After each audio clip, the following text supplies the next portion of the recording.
there was four of us brothers, and we weren't exactly a poor family, but we were a close family. I mean, we had we had all the elements in the world. If we wanted to turn bad, because we had nothing. It was tough. My dad, all he had was just a laboring job at PPG, and that kind of money and everything.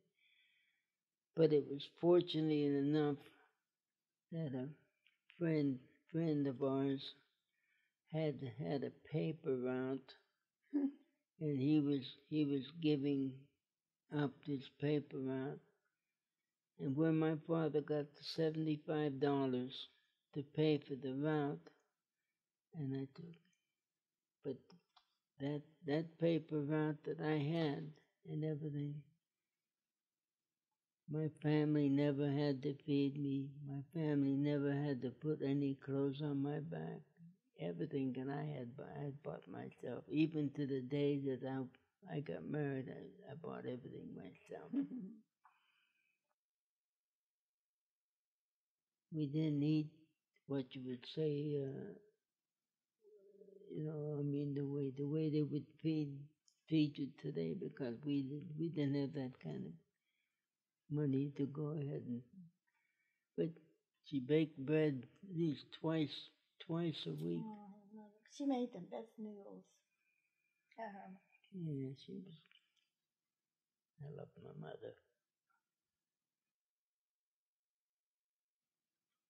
Yeah, well, we just had the one stove, which was in the kitchen, and we had a stove in the living room, which had the vent open in the ceiling, and that's how we got the heat upstairs. There was four of us brothers. Two slept in one bed, two slept in another bed.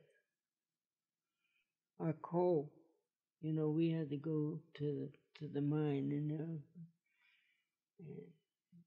and whenever they were, I don't know how to explain it, but it was an experience because uh, we lived in an area where they had the regular coal mine, and in an area where they would dump the bony and the cars and everything else. Well, that's where we picked up our coal and everything. And that was our job as brothers. We had to do that. Our shanty had to get filled for the winter. I didn't have the life that most kids have today once they leave school. All they have to do is say, I need $10. But I'm happy I went through it, believe me, because I think that made me a different person, a better person. You grew up fast. I think it was 1943. I had my boot camp at Sampson, New York. So after my boot camp, I was on a boat for, I'd say, pretty close to 2.5 years.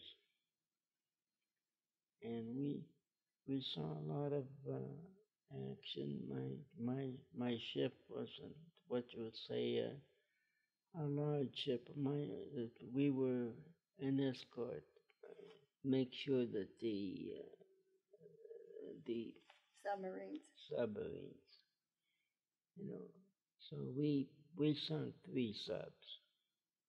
Our ship did, and that was our main duty, because we had to patrol the area, and then we had suicides. So one fell into the water some maybe 50, 60 feet, and the other one just barely missed, and we shot it down. But that's what we had the casualties on that one particular. We had some especially whenever they had the suicide plane. We lost some, I'd say, close to 30 people at the time. But I was down, and I was down in the engine room. I was on the distribution board. My duties as far as the distribution board, we would have 4 hours on, 4 hours off, and during the wartime, that's the way it was. I mean, we 4 hours on, 4 hours off, and whenever I was down in the engine room, like I said,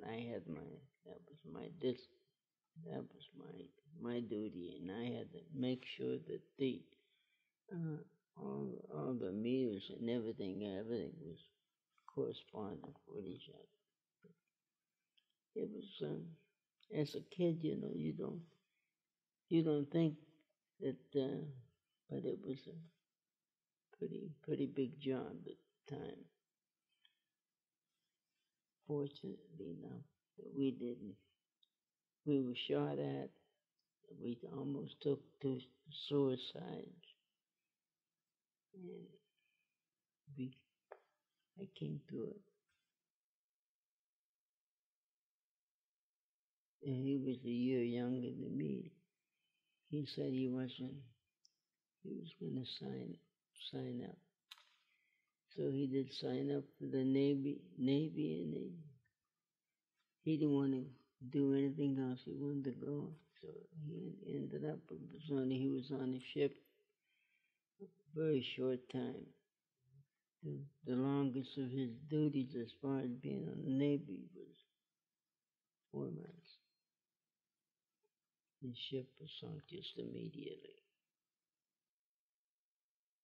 Oh, definitely. I mean, that's where I got hurt whenever they called for everybody to go to the battle stations. Well, you have to rush, make sure you can get to your station.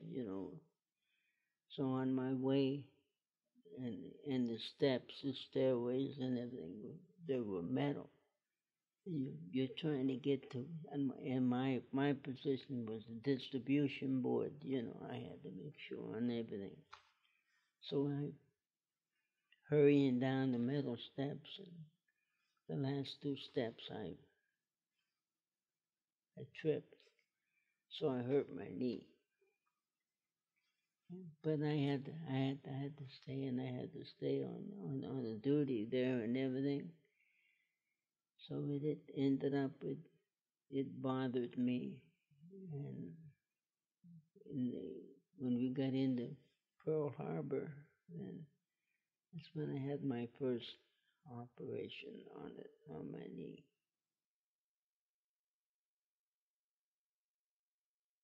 Yes, I would say completely happy.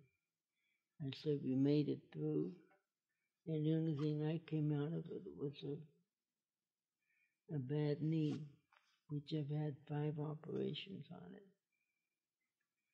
But outside of that, I'm alive to tell the story.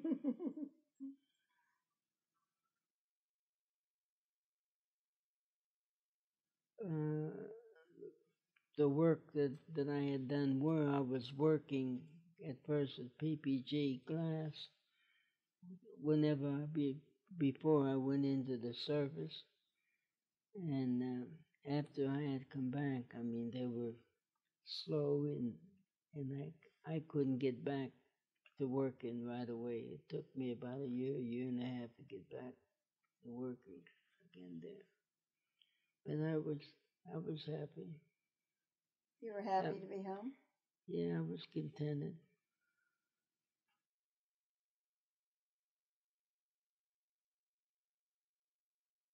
Their family knew my dad. I mean, his dad and my dad knew each other. So the families knew each other, but I met him at school. I think I fell in love with him with that jacket he had on. His yellow jacket. He was watching the ball game, He wasn't interested in me, though. He just, he knew me, but he wasn't interested in me until later. Right, Herman? I don't know. But when he went to the service, his brother used to tease him that, oh, Rosemary likes you. And but we never really got together until after he came out of the service. And he met me on the bus, and he said he was going to write to me. And I said, if you want to, fine. If not, it doesn't matter to me. So, and then when he came out of the service, we used to go to dances. And he wouldn't even ask me to dance. He would go right past me and go, hi, Rosemary. And that was it. I said, well, that's it.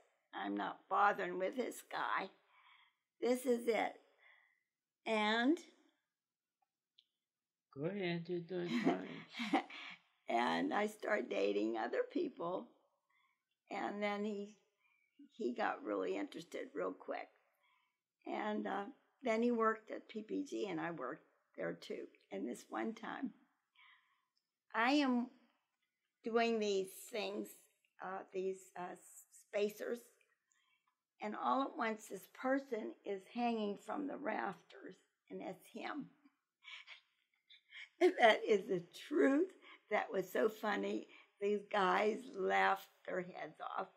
They said, oh my God, Herman, you're really fall for that girl. And he was just hanging. That was an accident. I know. That was an accident? Yeah. Okay. But that's how. And we started dating then. And off and on.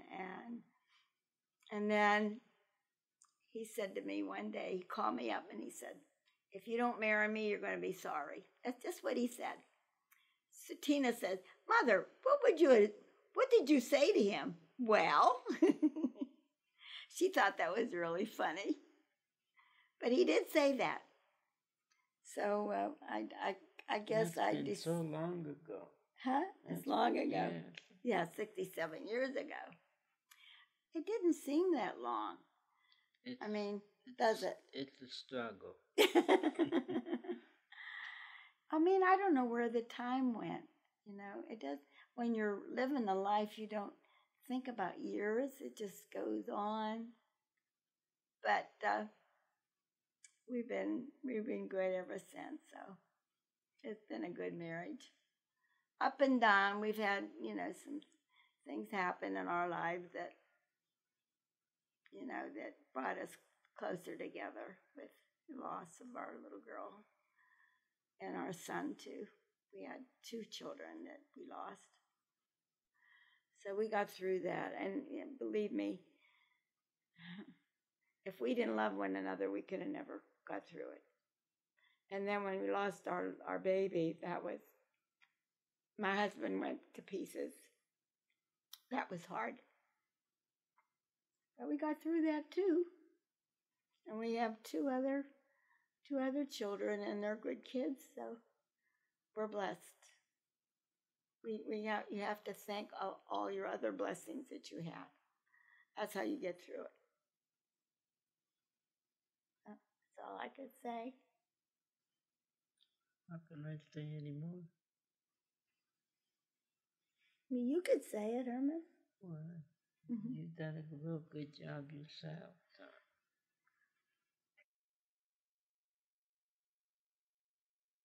When all this happened, we were devastated, of course. So it's hard to focus on anything, but you have to remember that you have your other children, and they love that baby. They love their brother, they love their sister. When both of these things happen, you just can't sit down and shut down. You just can't. You have to go on for them. You cry when they're not watching you. My kids hated to see me cry, and so you have to get some gumption somehow, a little bit of courage to think of not only not of yourself, but of your children, because they were hurting too. You never can forget about it. It's always in back of your head, but you go on for your family.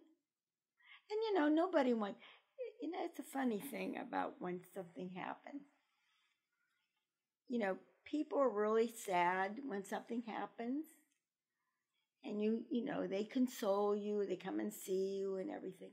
But they don't want to hear about all this all the time. They don't want to hear it because it's your pain, and they feel bad for you, but they can only help you a little bit, but you just can't dwell on it all the time, because what I'm saying, because they have to get on with their lives, and we have to get on with our lives, and nobody can help you but yourself. That's the way we handled it. You don't have any idea what other people are going through at the same time. We were sitting here talking to somebody and was telling us about he was having dialysis, and we just lost Herman's brother with that. And they were, and I said to Herman, you see, everybody's having problems. So you just have to be grateful every day that you're able to get up in the morning and you're able to survive. That's all. So that's a philosophy that you have to go. You just have to. Everybody's going through something. They can't tell you what they're going through. But just talking to somebody, and they'll say, we feel so sorry for you. Well, of course you do. But I said to Herman, you see, somebody else is having troubles. There's a lot of people having troubles.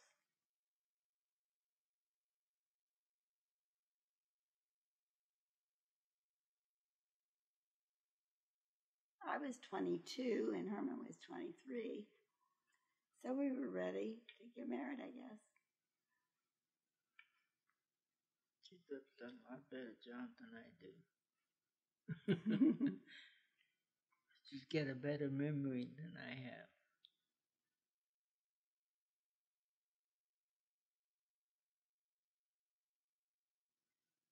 She's a good-looking woman. She understood me, and I mean, what she wanted, I was happy to go along with it.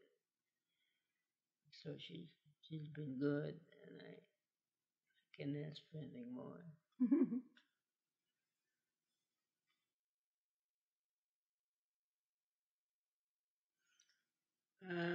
Yeah, I was still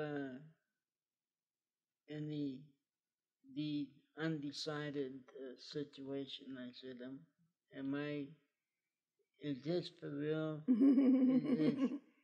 Am I doing the right thing? Well, too late then. But I know, but I'm saying it. But I haven't been sorry. When I saw my husband coming down I said, oh my God, this is for real. That's what I said. I told him that, didn't I? I saw him down there. My dad's walking me down the aisle, and I looked at him and I said, oh my God, this is something you don't get over. You can't get out of it. You have either get married or not. Being together, having the same thoughts, and not trying to outdo one another as far as spending as much time as we can together. Enjoy the food she makes. I think mostly it's understanding each other and trying to make a life. I don't think you really know each other. I don't really think you really know what love is until after you're married. Give and take. You really don't know. Marriage is not easy. You get all these little things that happen every day and something different all the time. And So when you have a tragedy in that's hard. I never thought that how we got through my son's death first, the way he died. If we didn't love each other, we could have never got through it, because we had to be there for each other, you know. And I think that is, don't you think, hon? I say you're doing a good job.